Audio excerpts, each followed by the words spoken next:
All right, we talked about, so we said protecting the children, protecting the church. So let me give you just a couple ideas of protecting the campus. Okay, so you may not always have this situation. You may have just one building.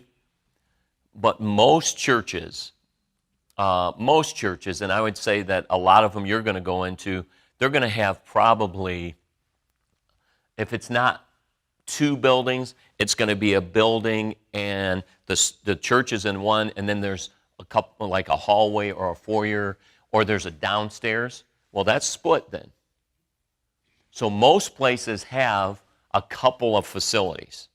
You may say they're all in one building, but it could be split. So you want to think of, if you come into a situation and you're asked to help out, then how do I protect the campus? Okay, so there's a couple of things that you can do.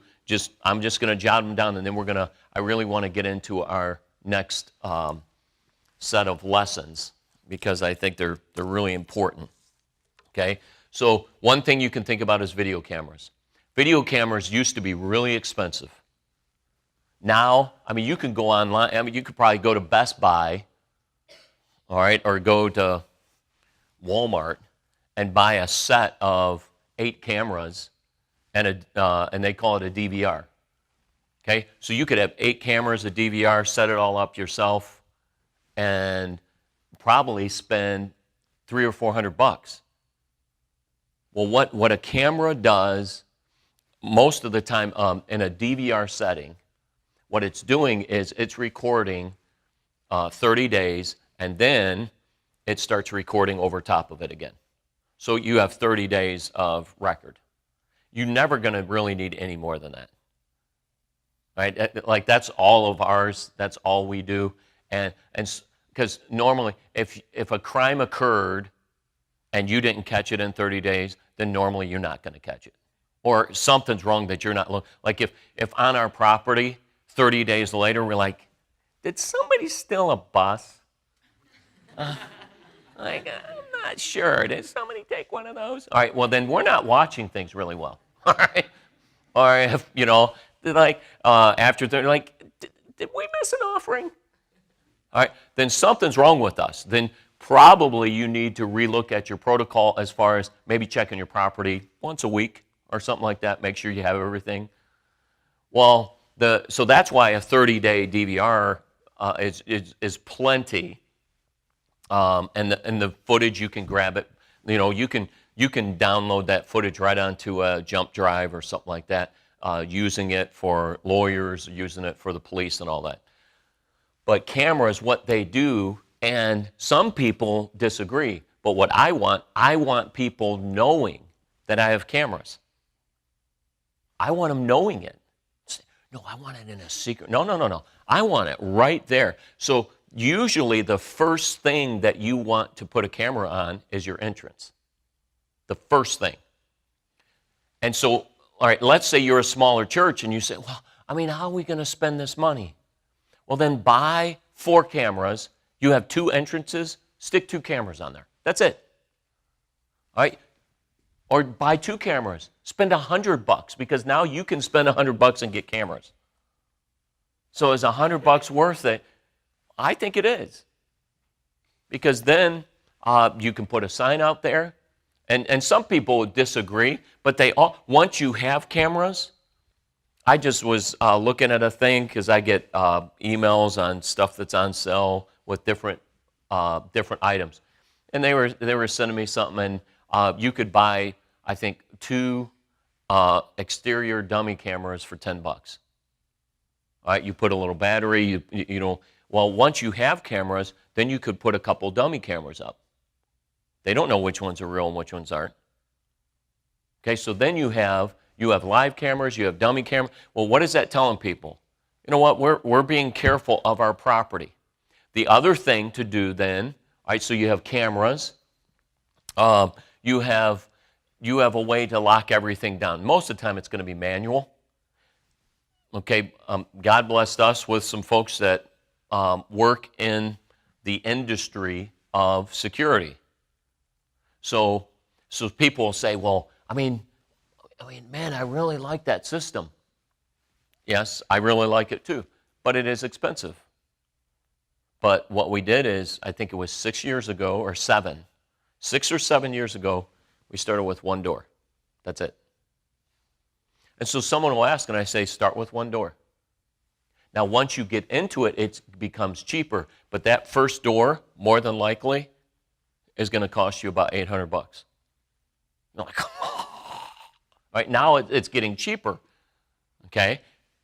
But that first door basically cost us $800 because we're figuring it out. All right, we do one door.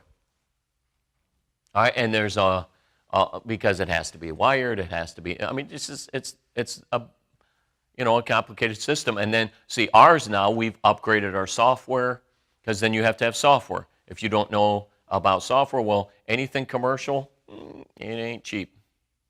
All right, and so our software, we've upgraded it, but our software now, I'm pretty sure we paid $2,000 or $3,000 for it. You say, oh. Well, but our software is pretty handy. You know that, because like right now, if we wanted to, I could shut Mike out of everything. It's fun, all right? Because every once in a while, the staff, they're pulling jokes on each other, all right? And they just shut a card down. They're like, ding, ding, ding, ding, ding. All right. And it's just like, hey, what are you doing? All right, and you can restrict a card. You can, depending on the song, we can restrict a card to where a card can only basically unlock the front door, and that's it. If that's all you want, that's all they get.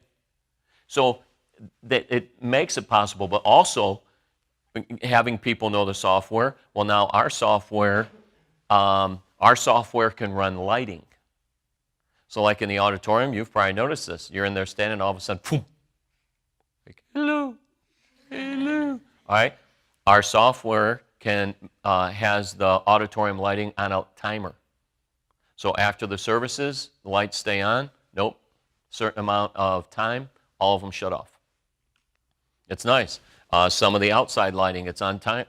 You can have that running through there. Okay, well, those are just nice things. All right, just nice things that you can do. All right, but what some people say, wow, man, that's pretty. Well, start with one door. Then one door. Then, hey, as you get some fun, all right, we'll add this. All right, and you get to know it. Some people have to start, and this is something you need to learn, I would say, with business. It's a bad business principle. Some of you probably have this in your makeup. If I'm going to start a business, there's some guys that, all right, I'm going to be a cleaner. I'm going to start a cleaning business. So, all right, and they come up with some silly name. I don't know, like, cleaner dude. Okay, so what do they have to do? They get it embroidered. I've got to have that. All right, you don't even have a job yet. All right, but I got to have cleaner dude. I've got to have an emblem. Okay, then I've got to have special buckets that say my name on it. You don't have a job yet. You think, oh yeah, but it's got to look sharp. You know what? I can wear regular clothes and look sharp, just so you know. I don't have to have cleaner dude embroidered to make me look presentable. Some people think that that's what makes a business good. You know what makes a business good? Work. Okay, just so you know, work is actually what impresses people. And when you work good, then you can maybe invest some money and buy something a little nicer. But at first, I don't have to have everything. I don't have any money to buy everything unless I'm a dumb businessman, and so I go broke for an embroidered shirt. I have an embroidered shirt now, but I can't afford to pay my house rent. Why? Because my shirt ain't working, because it didn't get me a job yet. And that's what some people don't understand. Just start with something small. Well, if I'm going to do it, I got to do every door. No, you don't. Do one. And then that door over here, go up and hand lock it. And back there, hand lock it until you get the funds, because it's never smart to go in debt. It just isn't. It's just, why am I going to go in debt for a door? But somebody like, well, but if you're going to, they know one phrase. If you're going to do it right. All right? And they have everything right about their business except for one thing, money. They have none of it. That's what you need to be smart about. So it's video cameras, locking down doors, two other things, and then we got to move on. We mentioned this a couple times. Allow the police to come in, develop a relationship with the police departments, and allow them to come in and make an analysis of your property. They will help you. They will give you very good ideas. The last thing I say is, as far as security on the campus, make sure that you have good protocols for financial security. What do I mean by that? Spend a little bit of money and have some safes. All right, so like on our property, up in our auditorium, we have a safe that if somebody gets it, I'm telling you, they deserve, right? Because I'm pretty sure it's bolted into the concrete. So if they come in and they're able to unbolt that, and it's heavy, okay, and carry it out, I'm like, you the man. All right, I don't know how in the world, but you know what, you did all that work, you know what, you got it, okay? But then also, that down there, like we collect the offering, well, the offerings are brought down. And then we have another safe that is even bigger in the office, and that's bolted. And that one, because I remember buying it, okay, that one is at least 400 pounds, maybe 500. I mean, it's unreal. And it's bolted now inside a cabinet. So the same thing. You get it, you know what? Again, you deserve a lot of credit because you did that. All right, you got it out of here through the cameras, through the doors, through every. It's just so you make it a little bit hard to get your cash. Okay, now we have a little bigger deposits, and so we talked many years ago. So about I think 9 years ago, because there's certain times of the year we're not going to do it, but there's other times of the year that our deposits are pretty big. So I hire a company, and they come in, and now you've seen them. Sometimes I'm looking, I'm like, you're taking my money? Are you sure? All right, but guess what? I hired that company. If they lose the money, I get it all back. Now, they may be hiring a 21-year-old Barney Fife. All right, that's fine. You know what I mean? But actually, they want to hire Barney Fife, that's fine. But they're liable for all my deposits. Okay, so if it gets stolen or something like that, I get it. So it can be at certain times of the year, hire a company. All right, all of that, it's financial security too. It's making sure that the money gets taken care of and there's protocols in place to take care of the finances. Okay, so let's stop there. And so now we're going to pick up, and we may, again, we're getting behind on our lessons, but I want to talk about follow-up, developing visitation, developing soul winning, developing discipleship. It's very, very crucial. Okay, so the first thing we're going to talk about is the importance of follow-up. Why is follow-up important? Follow-up is important because if somebody comes and visits you, they are showing an interest in your church. If you just are like, okay, I don't know. I mean, they should like me. I mean, obviously they like me. All right. Well, you don't want to come off as arrogant, saying that, well, obviously, I mean, we are the church. I don't have to say hi to them. I don't have to, they should just be lucky that it's open and they get to sit in the pew and listen to me. All right?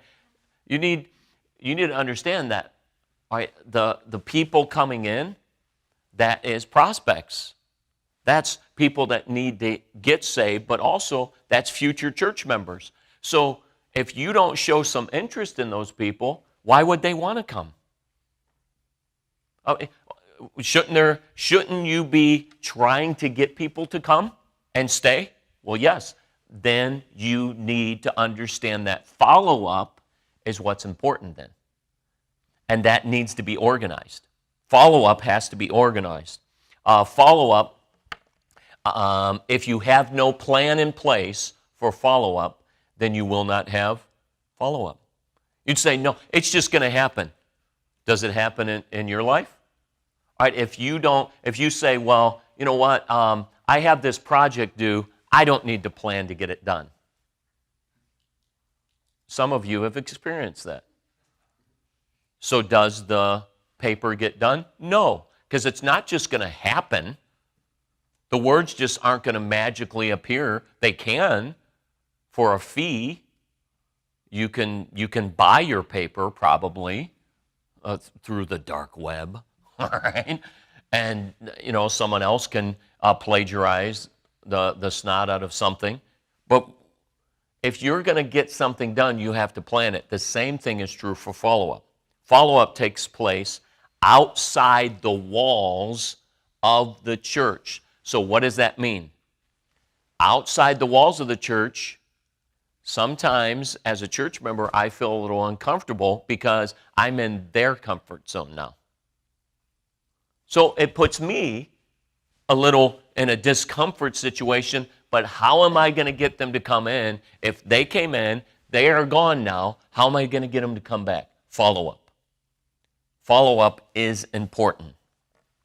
Follow-up ministry then, a follow-up ministry needs to be organized by somebody in leadership. Follow-up has to be organized by somebody in leadership then.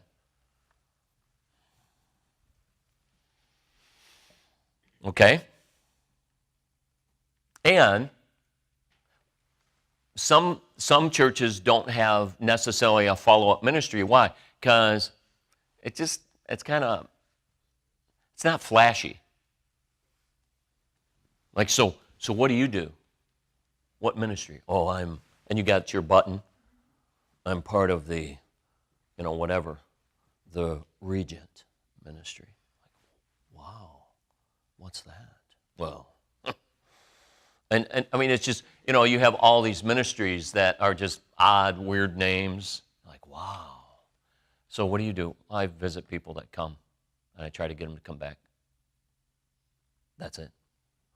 Well, you wouldn't have a church if you didn't have that. So follow-up in some ways is hard.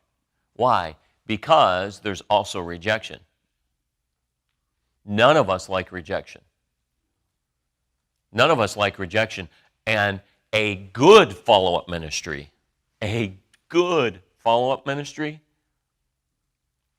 super successful, is going to have 60-something% say no to you. I'm saying that is a successful follow-up ministry. So 2 out of 3 people are like, no, I really have no desire to go to your church. But, don't you understand? No. Don't you understand? I said no. Well, I just wanted to, no. Keep your material. Get off my steps. Well, I was just thinking maybe, hey, bud. Now, one more word out of your, and I'm not saying all of them are going to be that way, but it's just, but 2 out of 3 are negative. That's not really happiness. And that, I'm saying, is a very good follow-up ministry because people don't like church. Okay? So here are some things to help you. Okay, so we're talking about follow-up. So here are 6 things that you need to put in place for a follow-up ministry. Here's 6 things to put in place. Okay? And these are all ideas that you just might want to do. Okay? 1, let's say that you're, it doesn't matter what size of church, but it could be, some people do all right, you get a card, Sunday afternoon, there's a phone call. Hey, glad you came. You have any questions about our church? Now, we're actually, by doing this lesson and reviewing stuff, I'm adding a couple of things to our follow-up. All right, our follow-up, and in fact, in your resource folder, we threw some things in there. I gave you our follow-up letter. That letter goes out Monday. Okay, Monday or Tuesday, that letter goes out, and we give them a lot more information about our church. It's a letter from me. If I have met them, then when I have that letter, I jot a note down even on the letter. Not a PS, but just glad to meet you, hope to see you again. And it's not just typed, it's handwritten next to it, somewhere on the letter. Okay, so you have to decide what you want to do. Do you want to do a phone call right away? Do you do a letter? You have to kind of see your community and see what you want to do. The one thing that goes right away, Monday morning, or I think it's Monday at noon, my secretary, we have made up our own little postcard, email postcard. So Monday at noon, an email postcard hits their inbox from me saying, glad you came. Now later in the week, they're going to get a letter from me. But either Monday night or Tuesday night, from one of my pastoral staff, they're going to get a phone call saying, hey, noticed you came. And if I didn't get to meet you. Love to have you come back again in the next couple weeks, and hopefully I'll be looking for you. I'm usually at this place. Just come down. Love to be able to talk to you. All right, personal touch is very important. Now, you may say, well, what's the big deal? Well, what's the big deal? Most guys that kind of study this, if you do a personal touch basically within 3 days, you have increased the chance of them coming back to your church by well over 50%. If you wait till the next week to follow up, the percentage goes down to either 10 or 15% that they're ever going to come back. Personal touch is important. Some people say, what's the big deal about personal touch?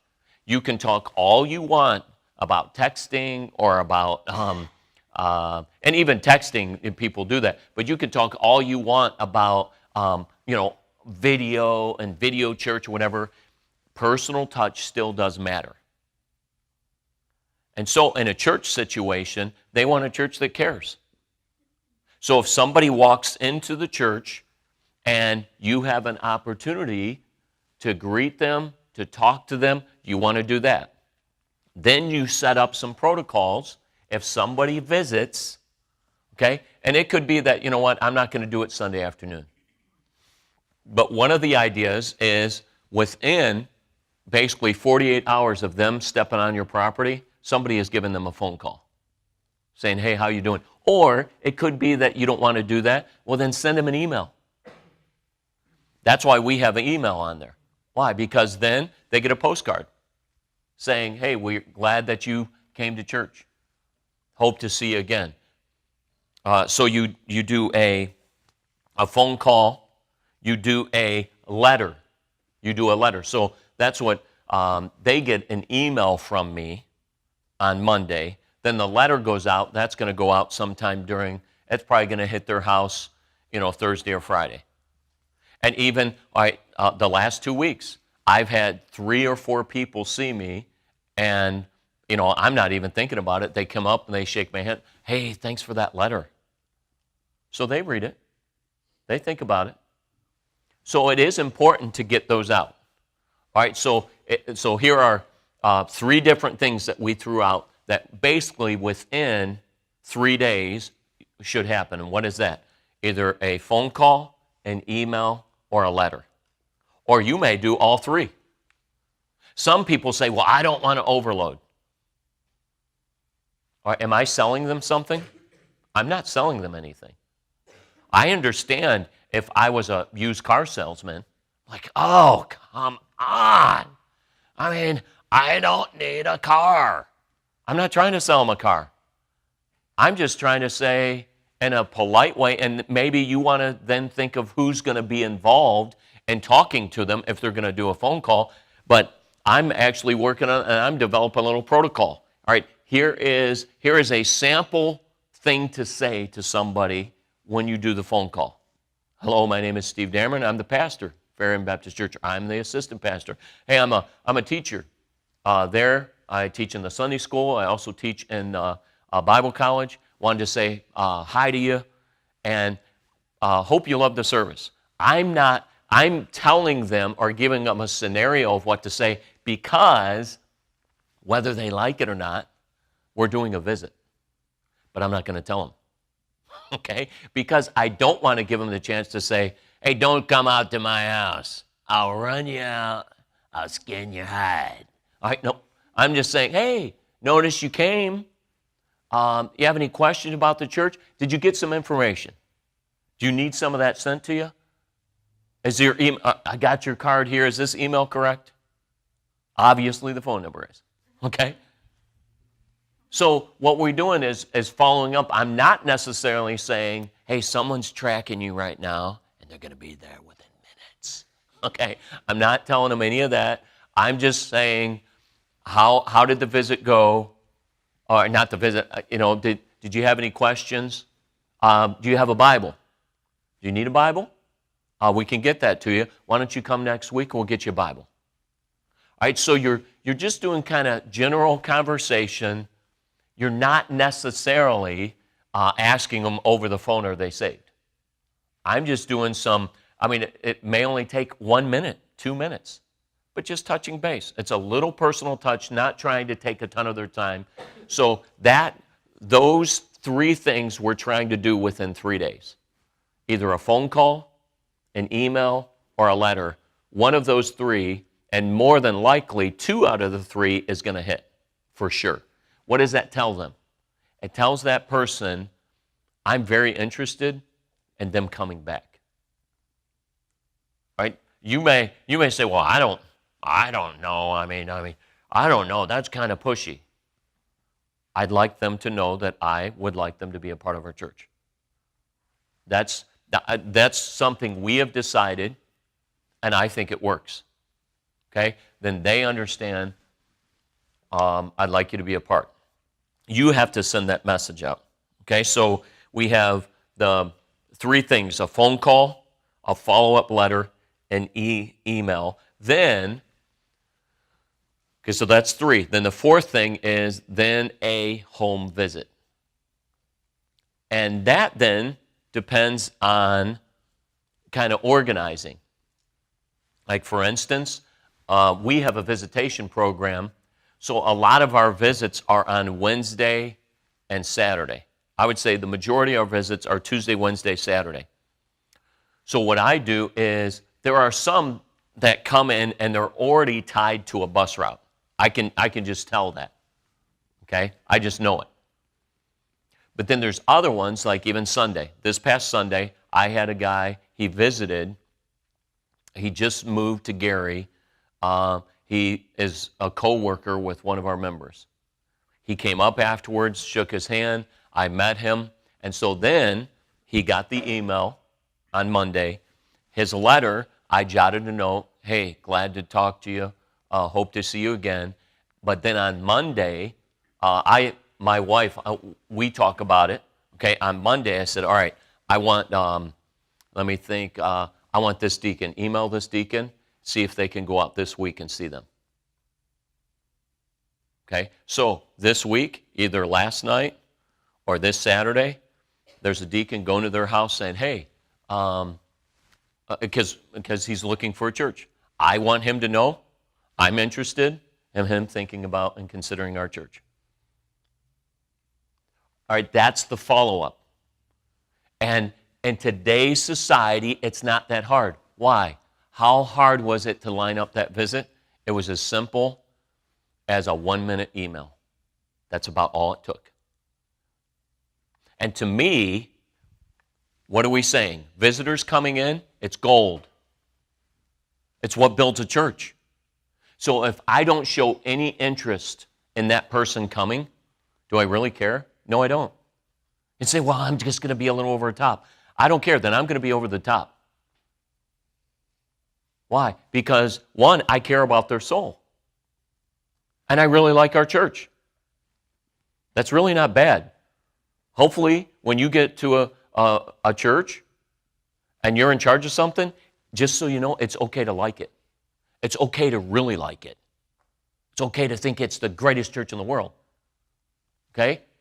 You actually should think that about your church. All right? If you think that another church is better than your church, then go to that one.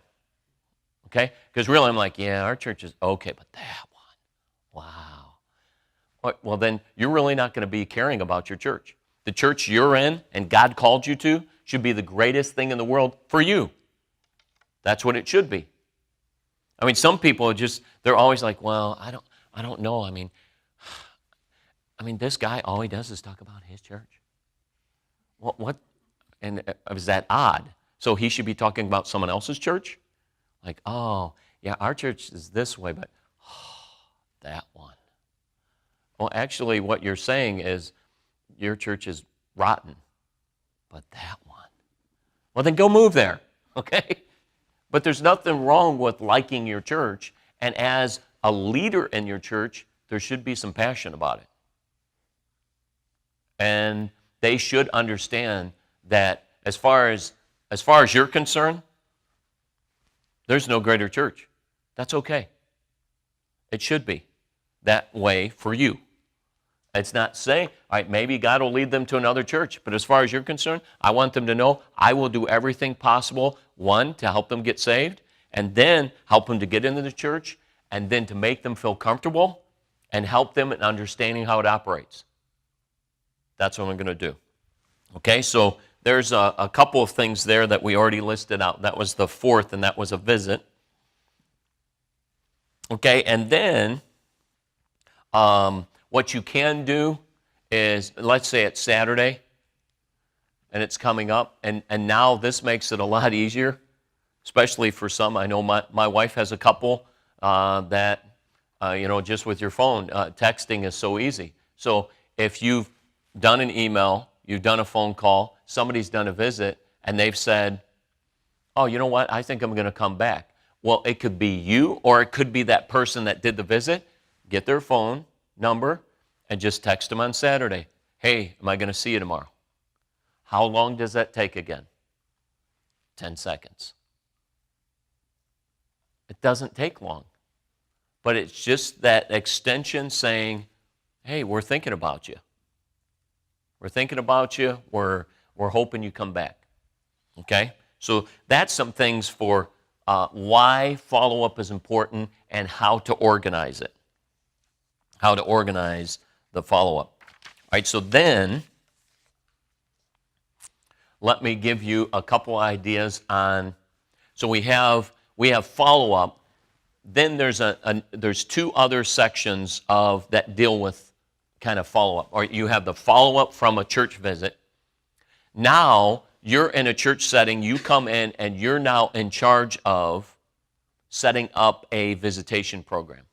So how do you do that? All right, so what we want to do is help you and say, okay, so how do I set up a visitation program? Okay, unless basically you walk into a church and we just are Calvinistic in our philosophy, so the Lord will lead those that want to be here. Okay, I don't see that in the Bible. I believe that we're supposed to go out and reach people. There are some people that basically inviting people to church, you don't do that. I disagree with them. I actually think it's okay to share Christ with folks and bring them into church. And I'm saying there's some that are just hard and set against it, and they almost think that you're bringing the world into your church. I don't agree with that, because I'm going to try to, I'm going to be soul winning out there, but I'm also going to try to get folks to come in and visit and then see them saved, and then we disciple them through the vehicle of the church. So let me give you just a couple of things, and then we'll dismiss for today. We'll pick up again. I think it's in 2 weeks or so. We pick up and have a couple. We might be able to finish this. Okay, so let me give you 1, 2, 3, 4, 5. So 5 5 ways that you can visit. We already talked about one. It's visiting a church guest. So there needs to be organization there. Number 2, so I'm going to list them out quickly, and the next time we meet, we'll go through them. So it's visiting a church guest, so you have a card from that visit. The second way is members that haven't been attending. So you go through every so often, oh, you know what, I haven't seen so-and-so.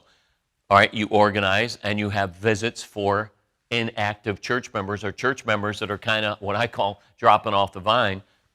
You're going to visit those. Hey, I missed you.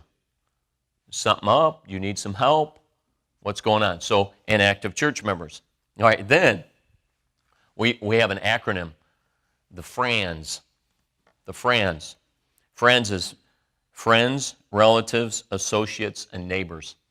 All right, the FRANS. F-R-A-N. All right, that's friends, relatives, associates, and neighbors. Every once in a while, you can have a push in your church to do what? Have friends, relatives, associates, neighbors come out. All right, that's one way to organize some visitation. All right, so that's 3. Church guest, inactive members, the FRANS, F-R-A-Ns. All right, hospital and nursing homes. Hospital and nursing homes. I've talked to our folks about this, our guys that do hospital visits. Hey, if you're in a hospital and you're visiting one of our members, and always, if you want, take an extra moment or two if you want to visit somebody else, do it. You never know how you can be a help. You may be able to lead someone to the Lord. You may be able to share a little bit about Christ. Maybe someone will end up coming to church, or in a nursing home setting. All right, we do a lot of nursing homes. They're not necessarily going to come to church, but it's just, you never know the outreach you can have. Then the last is door-to-door soul winning. So that's 5 areas of organization that you need to put in, I believe need to be put in place in organizing a visitation soul winning program, and we'll pick that up in 2 weeks.